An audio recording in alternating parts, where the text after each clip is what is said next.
Going on, guys? It is the Poke King, and we're back with another banger. So let's take a look at Raging Bolt EX. Now, shout out to Zapdos TCG. This is his deck list, so I just wanted to go over it. I've been playing a lot of it on Pokemon TCG Live, and I'm enjoying it. And if you look at my channel, I used to play Raging Bolt a lot, but I would never deck profile the actual deck. So I think this might be either my first or second Raging Bolt deck profile. So it's absolutely overdue. So let's get into the video. So we're going to start off with the Big Daddy himself, Raging Bolt EX. Now, with Terabox becoming a very popular Pokemon in post-rotation, Raging Bolt EX becomes a very good deck because of the fact that Bellowing Thunder.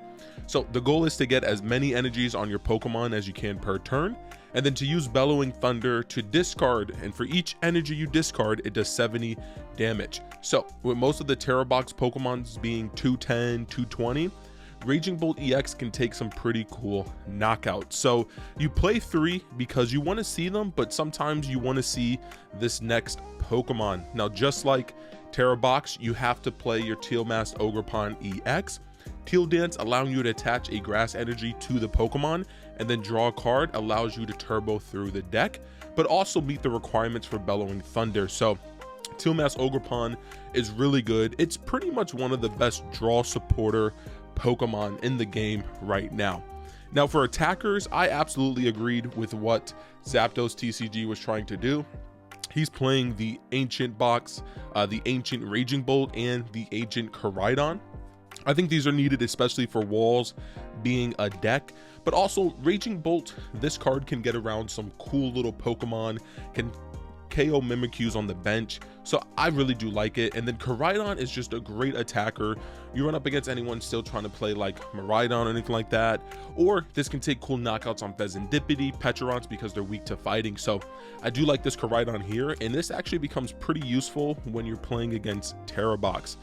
Now, this is one thing that I change, is that, for example, against Dragapult, I think it's a 50-50 matchup. This deck can absolutely compete, but I like having one of the 80 Hoothoot, because once you just evolve it into a Noctowl, it then has just one retreat.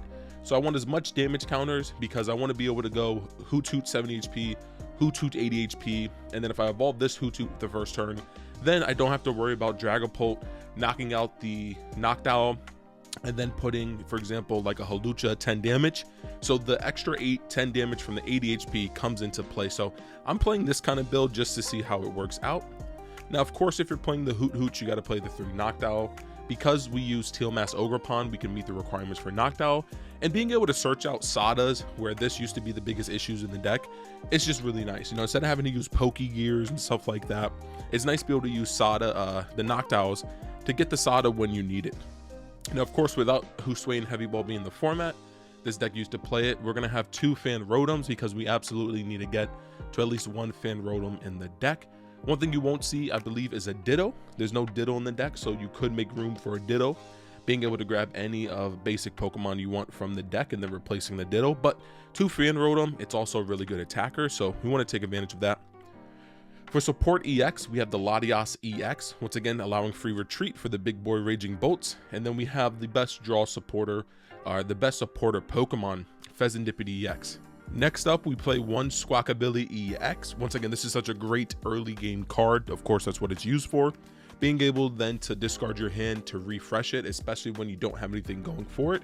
Squawkabilly is just such a vital card in this deck. So to kick off the trainers, we're going to play 4 Professor Sada, being able once again to attach a energy from your discard pile to 2 of your ancient Pokemon, and then you draw 3 cards. So the draw support is really good in the deck.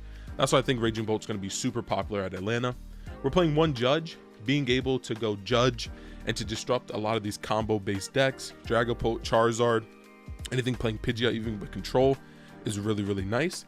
And then we do play the 1 Boss's Orders, because once again, Raging Bolt can take out most of the Pokemon that it wants, but sometimes you want to boss around a Dragapult to take a knockout on a Fezandipiti, even a Terabox Pokemon as well. So Boss's Order is extremely good, especially if somebody's trying to put up like a 1 prizer.